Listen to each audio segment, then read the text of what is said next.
메시지 7번에 왔습니다. 메시지 7번의 제목은 느헤미야, 하나님께 시대적인 가치를 지닌 사람의 본입니다. 메시지 6번은 에스라에 관한 거라면 메시지 7번은 느헤미야에 관한 것입니다. 하나님은 어떤 계획을 갖고 계신데 온 우주는 그분의 계획에 따라 창조되었다고 했습니다. 이 계획을 완성하기 위해서 하나님은 끊임없이 전진하고 계시는데 창조 때부터 하나님은 계속 전진하고 계신다고 했습니다. 그러나 하나님은 사람에게 제한받으시고 하나님은 그분의 모든 움직임에서 사람을 기다린다는 것이죠. 사람을 선택해서 기다린다는 것이죠. 어떤 시대적인 움직임이 있을 때마다 하나님은 사람을 시대적인 도구로 사용하고 계신다고 했습니다.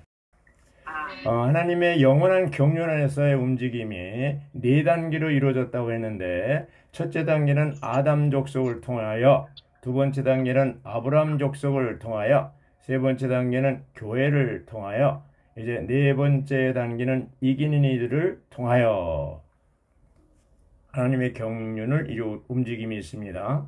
그런데 앞에 세 개 이제 단계는 모두 실패했죠. 그래서 이기는 이 마지막 시대에 이기는 이들을 통해서 뭔가 하나님은 움직이고 계시는데, 모든 시대적인 움직임 가운데 사내 아이의 휴거가 가장 위대한 움직임이라고 했습니다. 왜 그러냐 하면 사내 아이의 휴거는 마귀 권세를 없애고 이 세상 권세죠. 또 사람의 권세죠. 그리스도의 왕국을 이끌어오기 때문이라고 했습니다. 그리스도의 왕국을 이끌어오기 때문이라고 했는데, 이제 여기서 보면 이번 메시지는 로마자 1, 2, 3이 있는데, 로마자 1번은 하나님의 갈망을 말하는 것이고, 로마자 2번은 사내의 원칙을 얘기하고, 로마자 3번은 시대적인 가치를 지닌 느헤미야의 본이 나옵니다. 그래서 이 로마자 3번에 이런 내용이 오늘 메시지 7번의 제목이 되었습니다. 하나님께 시대적인 가치를 지닌 사람, 이렇게 되어 있습니다. 여기서 시대적인 가치를 지닌 사람이 누구일까요? 네, 느헤미야를 얘기하는 겁니다. 자, 로마자 1번을 보겠습니다. 로마자 1번을 누가 읽어주시죠? 아멘. 하나님의 갈망은 이 시대를 종결하고 왕국 시대를 이끌어오는 것이다. 이것을 성취하기 위해 하나님은 반드시 그분의 시대적인 도구를 얻으셔야 한다. 네, 여기 하나님의 갈망이 있고 시대를 종결하기 위한 왕국 시대를 이끌어오기를 원하는데, 그러기 위해서는 반드시 뭐가 필요해요? 시대적인 도구를 얻으셔야 한다는 거예요. 이 시대적인 도구를 얻지 못하시면 그 갈망이 이루어질 수가 없다는 것이죠. 그래서 로마자 1번의 A번을 보면 이 시대를 마감하고 다음 시대, 곧 왕국 시대를 이끌어 온다고 했는데, 이 특별한 일을 하는 특별한 믿는 이들이 필요하다는 것이죠.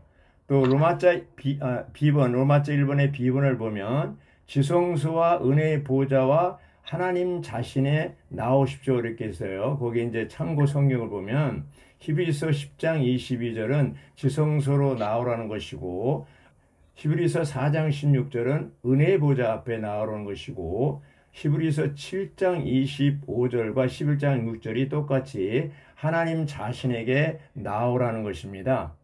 히브리서는 누가 썼을까요? 바울. 네, 바울이 썼죠. 그런 바울이 이렇게 히브리서에 히브리 믿는 이들에 대해서 말하자면 구약과 신약의 중간 어중간 상태에 있는 이들에게 나오라고 그럴 때 어디로 나오라는 겁니까?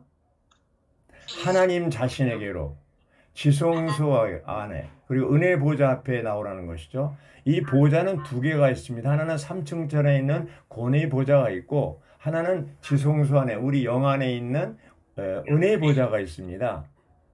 그러니까 바울이 이렇게 히브리 믿는 이들에게 나오십시오 얘기할 때는 바울은 어디에 있다는 얘기입니까? 지성소 안에 있다는 얘기죠. 은혜의 보좌 앞에, 그렇죠? 하나님 자신 안에 있다는 것이죠. 그래서 인도자들, 교회 안의 모든 장로나 인도자들은 그 어디에 있느냐 따라서 다른 사람들을 거기까지만 인도할 수 있습니다. 지성소 안에 있지 않고 성소에 있다면 사람들을 그 성소까지밖에 인도를 못 합니다. 네. 근데 여기 이제 그 요한복음 1장 39절과 46절에 보면 예수님이 계셨는데 거기 침례 요한의 제자 두 사람이 예수님께 왔어요. 어디 계십니까? 그러니까 예수님 뭐라 그랬어요? 카멘시 와서 보라. 이렇게 했어요. 그 중에 한 사람이 안드레입니다. 그리고 안드레가 가서 예수님의 생활을 보고 뭐라 그랬어요? 내가 메시아를 만났다고 그랬습니다. 그래서 자기 형제 베드로를 예수님께 인도하잖아요.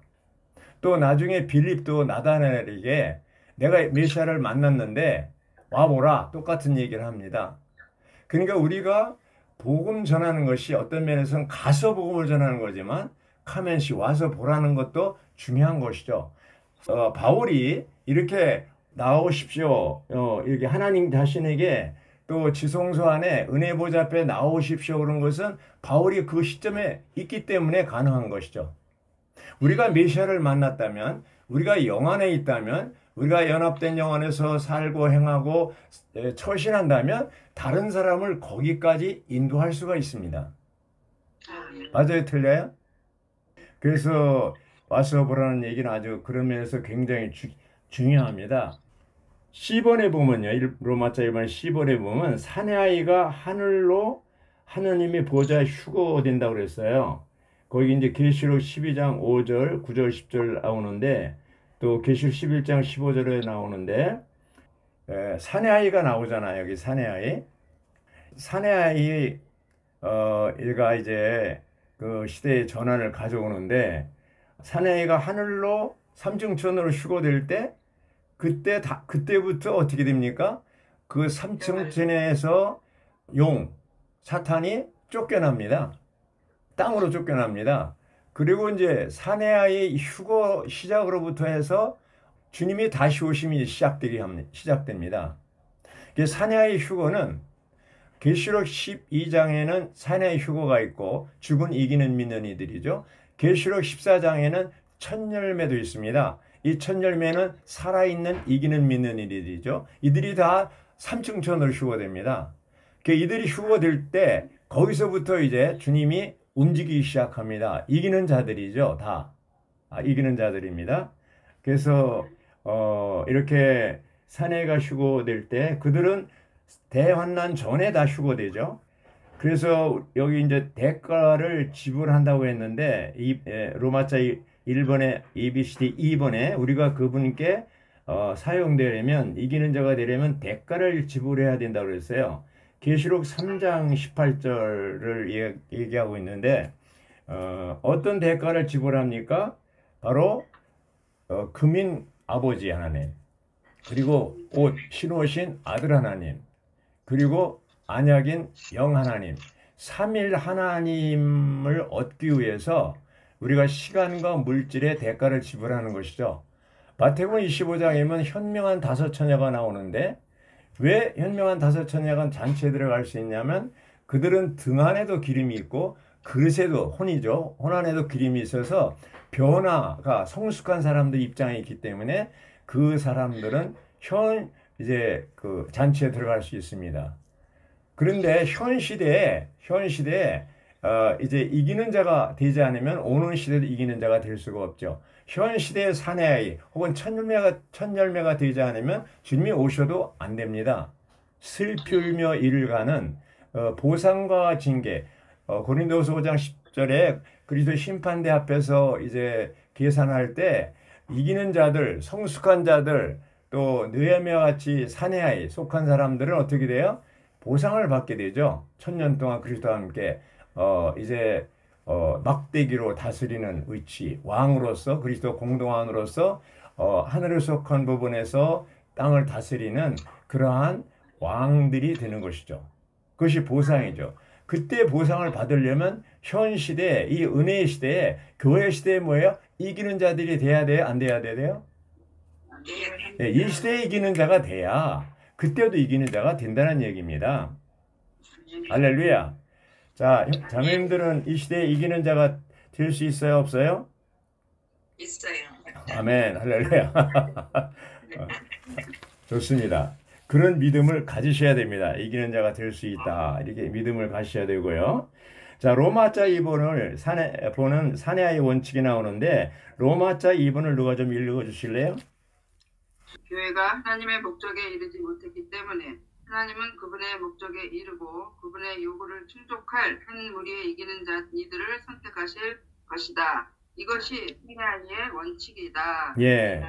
사내아의 원칙은 뭐냐면 그분의 요구를 충족할 수 있는 한 무리에 속해야 됩니다. 이제 오늘날 교회가 하락됐기 때문에 계시록 12장에 있는 것처럼 여자 안에 거기에 이기는 자 사내아이가 나오는데 이제 진통을 통해서 사내아이가 산출되는데 그 사내아이는 어떻게 됩니까? 바로 이기는 믿는 이들을 얘기하는 거잖아요. 그래서 그것이 한 무리에 이기는 자들에 속한 것, 이것이 사내아이의 원칙이라고 그랬습니다. 창세기 3장 15절에 보면 여자의 씨가 나오잖아요.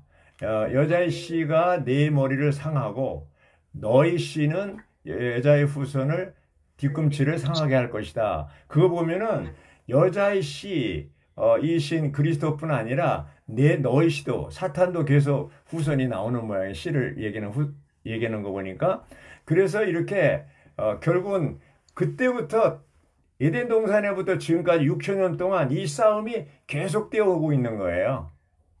그러니까 이제 우리가 이기는 자로서 사내아이로서 첫열매로서 이 시대에 이제 살아있을 때 주님이 오시면 첫열매가 되는 거고 죽은 후에 주님이 오시면 사내아이가 되는 거고 이게 이기는 자로서의 삶은 이 싸움의 대상이 누구예요? 사탄이에요.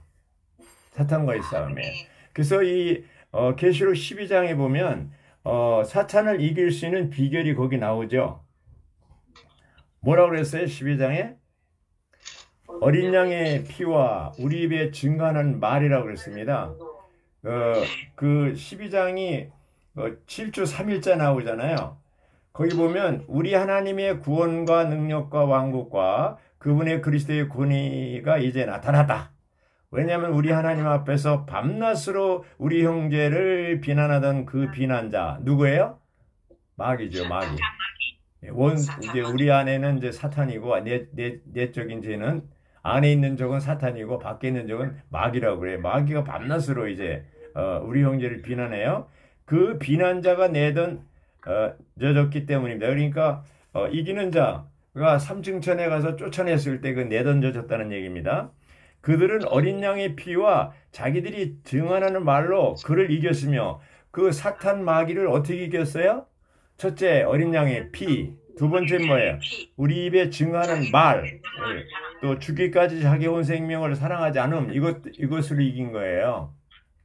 자, 우리가 사탄을 이기려면 첫째 조건 뭐냐 하면 어린 양의 피입니다. 어린 양의 피라는 건 뭐야? 십자가에서 이제 우리를 구속하신 그 놀라운 피죠. 그 피로 말미암아 우리는 구속 역사 이뤘죠. 우리의 모든 죄를 사함받았죠. 용서받았죠. 또 요한복음 19장 30절에 있는 것처럼 다 이루셨다고 그랬잖아요. 다 끝냈다는 그 말은 뭐예요? 십자가에서 마지막 운명하실 때 하신 말씀이기 때문에 뭐를 다 이루냐? 뭐를 다 끝마쳤냐면 사탄을 끝냈고 죄와 죄들을 끝냈고 계명의 율법을 끝냈고 세상을 끝냈고 이런 모든 소극적인 것을 다 끝냈습니다. 자아와 육체 다 끝냈습니다. 그리고 그분은 사흘 후에 부활하셔서 새로운 생명으로 생명 주는 영이 되셨고 이 생명 주는 영이 우리 안에 들어오셔서 지금 한 영이 됐고 이 한 영이 바로 연합된 영이죠. 하나님의 영과 사람의 영이 연합해서 한 영이 됐잖아요. 연합된 영이죠. 그래서 오늘날 우리는 이기는 자로서 살려면 바로 연합된 영 안에서 살고 행하고 처신하는 생활이 계속 유지만 되면 이것이 이 시대에 이기는 자가 되는데 우리 입에 증거하는 말을 하라는 거죠. 사탄에게. 그게 뭐예요? 사탄, 너는 끝났다. 예수는 주다. 네가 갈 곳은 불못이다. 주님은 승리하셨다. 이런 걸 선포하라는 거예요. 사탄이 와서 나를 유혹하고 괴롭힐 때 이걸 선포하면 사탄이 이제 도망가게 되는 것이죠. 마태복음 17장 2절에 보면 세 제자가 높은 산에서 변형된 그리스도를 보았습니다. 영광 가운데. 이건 일시적이죠. 그런데 고린도전서 15장 45절에 변형된 여자의 씨, 이것은 바로 영원한 것이죠. 그 생명 주는 영이 우리 안에 들어와서 우리를 지금 어떻게 돼요? 변화시키고 있죠. 우리를 거룩하게 하고 새롭게 하고 또 우리를 변화시키고 그리스도와 같은 형상을 이루고 나중에 주님이 오실 때 우리 몸도 영광스러운 몸으로 변형될 것입니다. 네. 그래서 계시록 12장에 가서는 단체적인 이기는 자로서 산출되는 것이죠. 예. 예, 여기 이제 에치본, 로마자 2번 에치본은 사내와의 전 존재는 그리스도의 요소로 적셔지고 침투되어 있기 때문에, 그렇죠? 그리스도를 측량할 수 없는 그리스도를 누리고 체험하고 누리고 완전히 조성되어 있기 때문에, 전투 장비로 조성되어 있기 때문에 결국 이길 수밖에 없습니다. 자, 로마자 3번으로 갑니다. 이게 제일 중요한데, 로마자 3번이 바로 누가 시대적인 가치를 지닌 느헤미야의 본이 있는데, 누가 그 로마자 3번을 읽어주시죠? 이스라엘이 70년 동안 포로로 잡혀 있었을 때도 하나님은 여전히 참된 위기는이었던 느헤미야로 인하여 시대적인 움직임을 가지셨다. 느헤미야는 하나님께 시대적인 가치를 지닌 사람의 본이다. 아멘. 자, 느헤미야가 나오는데 우리가 어떤 사람을 평가할 때 그분의 인격과 사역, 그가 한 일이 뭐냐, 그 사람이 어떤 사람이냐, 그가 한 일이 뭐냐, 이렇게 평가합니다. 예수 그리스도를 우리가 배울 때도 그분의 인격이 어떠냐, 그분이 하신 일이 뭐냐, 이걸 배우잖아요. 느헤미야도 마찬가지입니다. 자, 느헤미야를 알기 위해서 그는 이제 그 1장으로 보겠습니다. 느헤미야 어떤 사람인가? 여기 1장에 보면요. 1절에 형제 하나냐, 느헤미야 형제 하나냐가 와서 느헤미야에게 얘기합니다. 포로되지 않고 그 지방에 남아있는 이들은 극도로 심각한 상태에 수치를 당하고 있고 예루살렘 성벽을 허물어졌고 성문들은 불에 타 버렸습니다. 자, 느헤미야가 이 말을 듣고 4절에 어떻게 반응하냐면 나는 이 말을 듣고 주저앉아 울었고 어떻게 했다고 그랬어요? 너무나 기가 막혀서 털썩 주저앉아서 울었어요. 며칠 동안 크게 슬퍼했다. 며칠 동안에요. 그리고 하늘의 하나님 앞에서 금식하고 기도했다. 이렇게 되어 있습니다. 그래서 여기 이제 느헤미야 1장 4절부터 11절은 느헤미야가 금식하며 기도한 내용입니다. 그러니까 느헤미야는 어떤 사람이냐? 이렇게 거룩한 땅이신 그리스도, 거룩한 땅과 또 거룩한 성전, 오늘날 교회, 거룩한 땅은 그리스도죠. 예표하죠. 또 거룩한 성, 왕국을 예표하죠. 이것을 무척 사랑했습니다. 거룩한 땅, 거룩한 성전, 거룩한 성에 대해서 사랑했기 때문에 그 성이 무너졌고 황폐해졌고 이런 얘기를 들을 때 마음에 충격을 받은 거예요. 예. 자, 예수님도 보면 2번 오셨는데 예수님 첫 번째는 11장에 이제 35절에 오셨다고 그랬어요.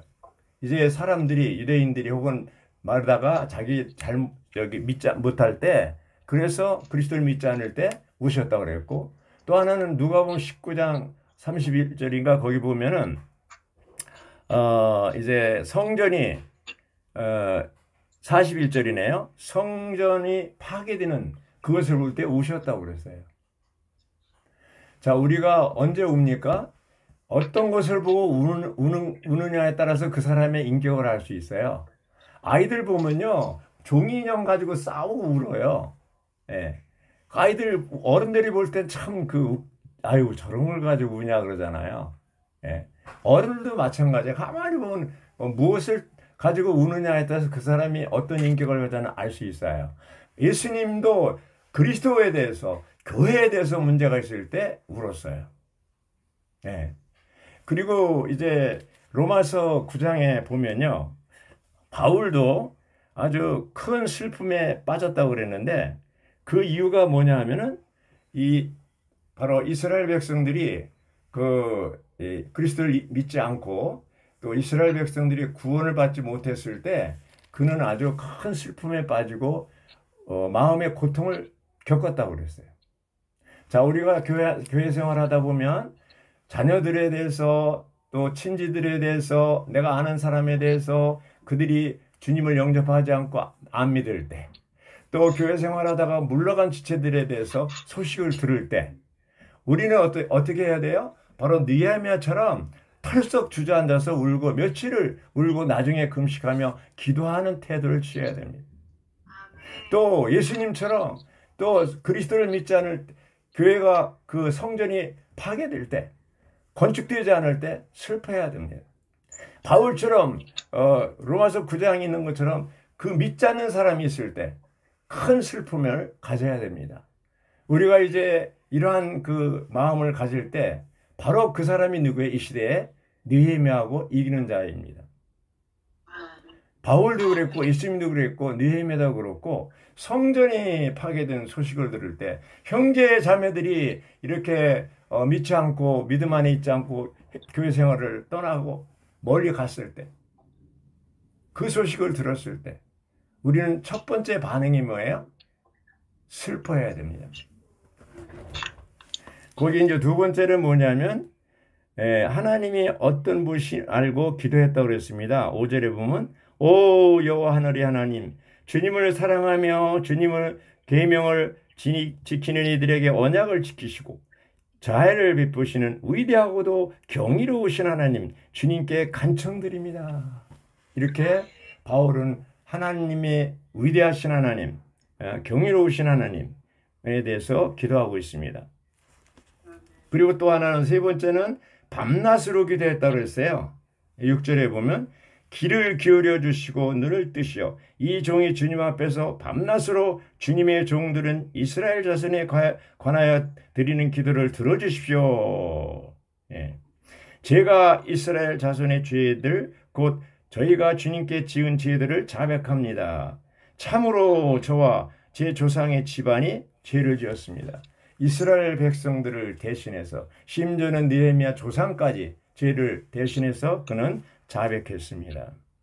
그리고 네 번째는 죄를 자백하는 기도를 했고 또 다섯 번째는 말씀을 근거로 기도했다고 그랬습니다. 8절 9절에 보면 이제 주님께서 주님의 종 모세에게 명령하신 말씀을 기억해 주십시오. 너희가 신실하지 않으면 나는 너희를 백성 가운데 흩어버릴 것이다. 그러나 너희가 나에게 돌아와 나의 계명을 지키고 준행하면 너희 쫓겨난 이들이 하늘 끝에 있더라도 내가 거기서부터 그들을 모아 내 이름을 머물게 하려고 선택한 곳으로 데려오겠다. 이제 느헤미야는 이런 하나님의 말씀을 근거로 해서 기도하였습니다.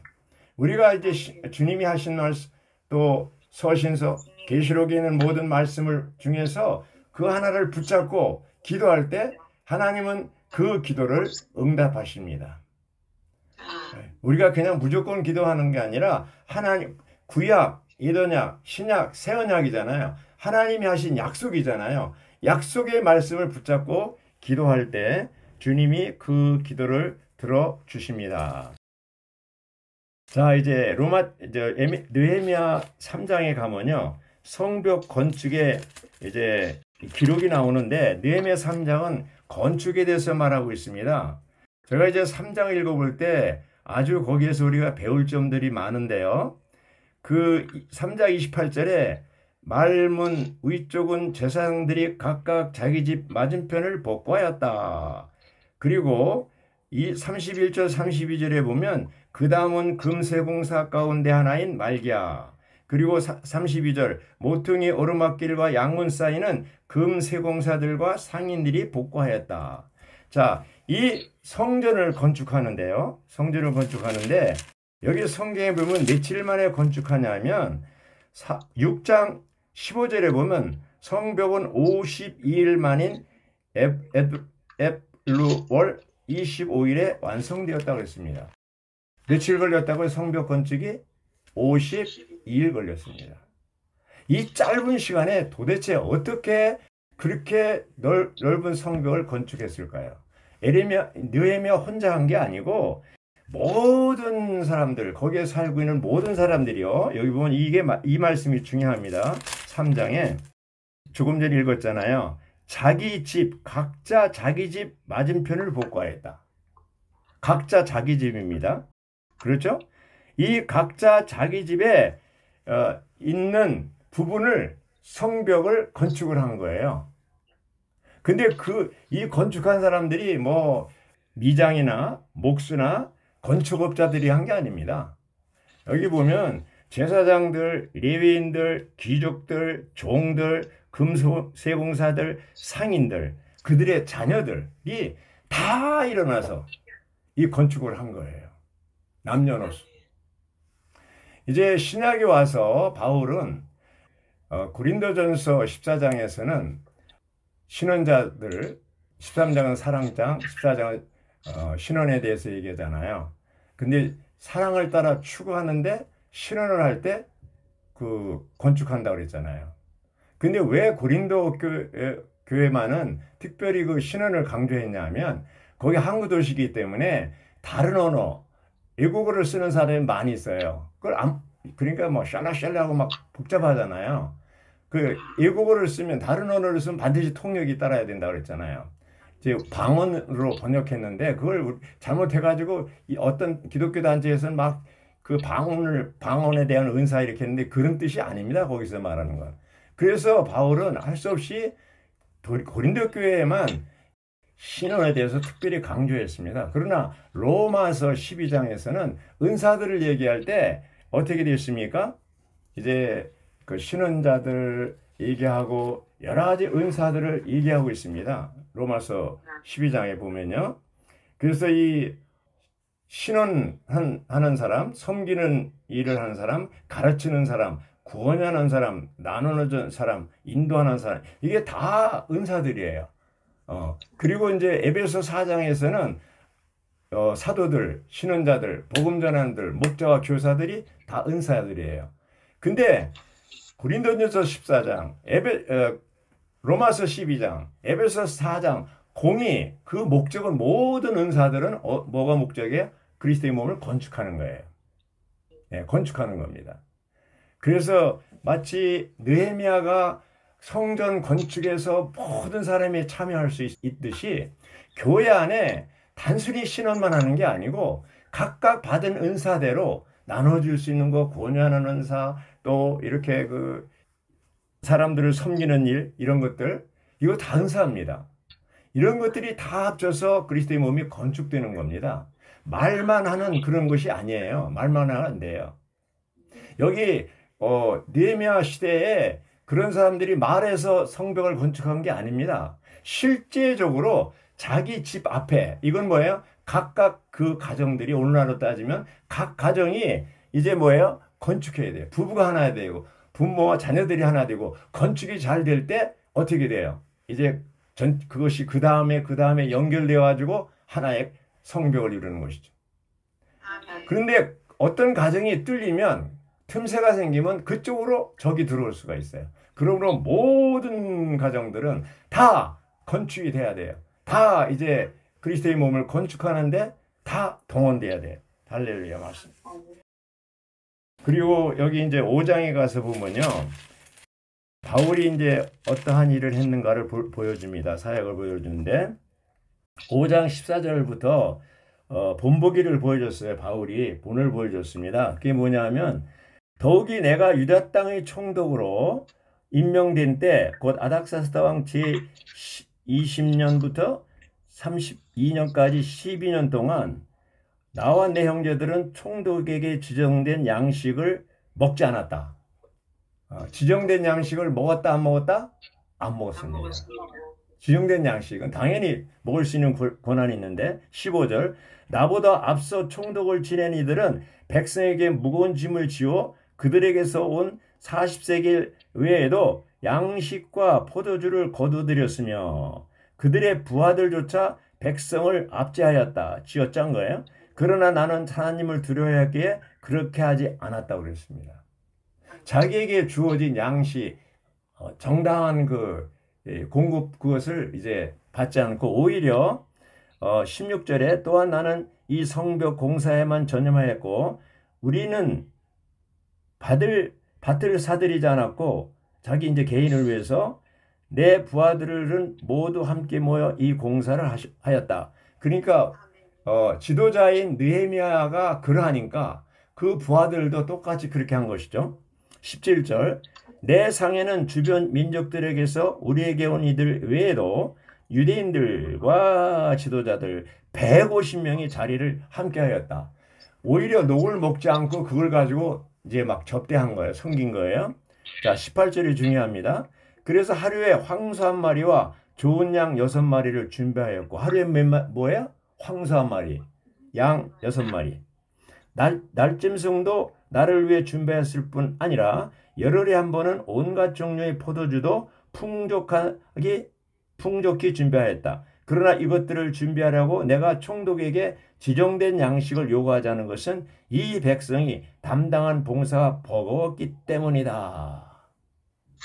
이게 이제 말하자면 이 느헤미야가 행동한 일이에요. 오늘날 그런 사람이 있어요? 다 자기 지위를 가지고 다 자기 어떤 권력을 가지고 착취하고 왜 국회의원 되려고 그렇게 애를 씁니까?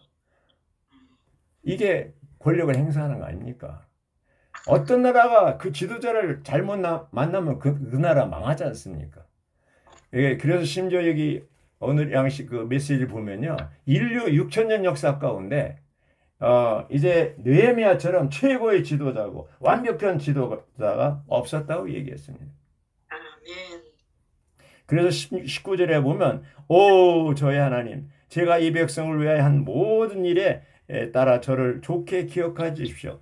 이 느헤미야는 놀라운 게 이제 1장의 기도로 시작해서 13장의 기도로 마칩니다. 1장에 기도했잖아요. 음식하며 기도했잖아요. 13장의 마지막 절에 오 저의 하나님 저를 좋게 기억하여 주십시오. 이렇게 기도하고 있습니다. 우리의 생활도 하루에 기도로 시작해서 저녁에 기도로 마치기 바랍니다. 그리고 수시로 짧은 기도를 하기 바랍니다. 이 느헤미야처럼 오 저의 하나님. 자, 이 나의 하나님이잖아요. My God, oh my God 이렇게 돼 있잖아요. 저의 하나님이잖아요. 이건 뭐 주관적으로 정말 이 느헤미야가 하나님에 대해서 굉장히 친밀한 거예요. 예, 바울도 로마서 8장에 보면 아바 아버지라고 얘기하지 않습니까? 15절에 아바 아버지. 한번 따라해 보세요. 아바 아버지. 아바 아버지. 얼마나 친밀합니까? 오 나의 하나님. 오 저의 하나님. 이 느헤미야 읽으면서 은혜를 많이 받습니다. 야, 느헤미야는 하나님과 완전히 하나구나. 정말 이 하나님에 대해서 완전히 그 임재 안에 살고 있구나. 이걸 느꼈어요. 오 나의 하나님. 오 저의 하나님. 오자가 꼭 붙어요. 얼마나 우리 기도할 때 오 저희 하나님 이렇게 한번 오 저희 하나님 오 나의 하나님 아주 틈틈이 있어요. 이게 여기 19절도 그렇잖아요. 오 저희 하나님 제가 이 백성을 위한 모든 일에 따라 저를 좋게 기억하여 주십시오. 마지막에도 그렇게 기도하고 있습니다.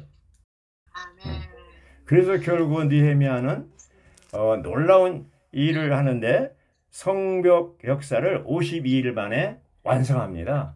아주 그냥 이게 자매님들 이상하지 않아요? 어떻게 이렇게 빨리 엄청난 공사거든요. 그게 보통 할 수 있는 일이 아니에요. 근데 그 성벽 공사를 전문가들이 한 게 아니에요. 모든 사람들이 다 참여한 거예요. 각 자기 집 앞에 있는 성벽을 한 거예요. 서로 그 다음에 연결해서 동역해서 연결해서 이게 놀랍습니다. 교회 안에 우리 모두는 가정과 가정이 집과 집이 연결되어 건축되기를 원합니다. 혼자 있으면 공격당해 사탄의 공격을 당해요. 동물의 왕국도 보면 사자가 어떤 동물을 공격합니까? 혼자 있는 동물을 공격합니다. 그래서 우리는 활력으로 속으로 건축되어 있어야 됩니다. 건축되어 있습니다. 이 건축되어 있지만 건축되어 되게 회복을 떠나는 사람 보면 혼자 있었던 사람이 많아요. 그럼 누구하고 건축되어 있는 사람은 교회 생활 재미없다, 실제가 없다. 그건 뭐예요? 사랑이 없다, 건축되지 않았다는 거예요.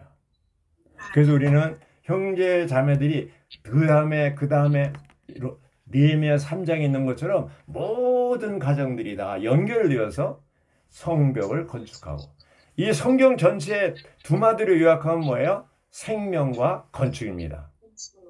창세기 1장 2장은 생명을 얘기하고 계시록 21장 22장은 건축을 얘기합니다. 요한복음도 마찬가지예요. 생명과 건축입니다. 그럼 오늘날 아까 말씀드린 대로 고린도전서 14장, 에베소 4장, 로마서 12장 다 은사들, 여러 가지 종류 은사가 있는데, 신원도 그 중에 하나죠. 은사가 있는데 그 모든 은사들의 목적이 뭡니까? 그리스도의 몸을 건축하는 겁니다. 다른 데 목적이 있는 게 아니에요. 할렐루야. 주님을 찬양합니다. 그래서 느헤미야가 본일 뿐 아니라 바울은 빌립보서 3장 17절에 형제님들 여러분은 함께 나를 본받은 사람이 되십시오. 또한 고린도전서 11장 1절 내가 그리스도를 본받은 사람이 된 것 같이 여러분은 나를 본받은 사람이 되십시오.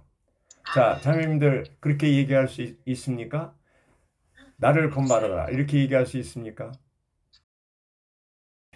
그리스도를 본받은 것처럼 가장 좋은 패턴이 그리스도죠. 바울은 그리스도를 철저하게 본받고, 그래서 고린도 성도들에게 내가 그리스도를 본받은 것처럼 여러분은 나를 본받으라고 얘기하고 있습니다. 내가 정말 나를 본받으라고 얘기할 때 정말 그렇게 그런 말을 하고 그런 생활을 하고 그렇게 언행이 일치되고 이런 생활을 하지 않는다면 그런 말을 함부로 못하죠. 그래서 우리가 맛있는 음식점이 있을 때 거기 한번 와보라고 그러잖아요. 혹은 가보라고 그러잖아요. 우리가 와보라고 한다는 것은 와보십시오. 이 얘기는 뭐예요? 내가 그러한 생활을 하고 있는 거예요. 우리 가정에 이제 가서 복음을 전하는 것도 중요하지만 사람들을 초대해서 우리 가정에 와서 우리 가정의 삶을 보여주고 그것을 보여주는 것이 바로 와보라입니다. 예수님은 이제 그 안드레 본래 친예지 요한의 제자였던 안드레와 또 한 제자인데 그 사람들 만났을 때 뭐예요? 와보라고 그랬잖아요. 그래서 와서 보고 안드레가 내가 메시아를 만났다고 그랬잖아요. 이제는 말로 전하는 시대는 지났어요. 예수 믿으십시오. 전도지 그거 안 됩니다. 이제 예수 모르는 사람 하나도 없어요. 당신의 생활을 나에게 보여달라는 겁니다. 당신이 가정생활, 당신이 부부생활, 당신이 그 소그룹 생활, 활력 생활을 보여달라는 겁니다. 활력그룹의 생활을. 오늘날 주의 회복이 정말 우리가 와보라 할 수 있는, 와서 보십시오. 바울이 그러한 위치에 있었기 때문에 히브리 믿는 이들에게 그렇게 얘기했던 것처럼 우리들도 와서 보십시오라고 얘기할 수 있는 우리 모두가 되기를 바랍니다. 아멘.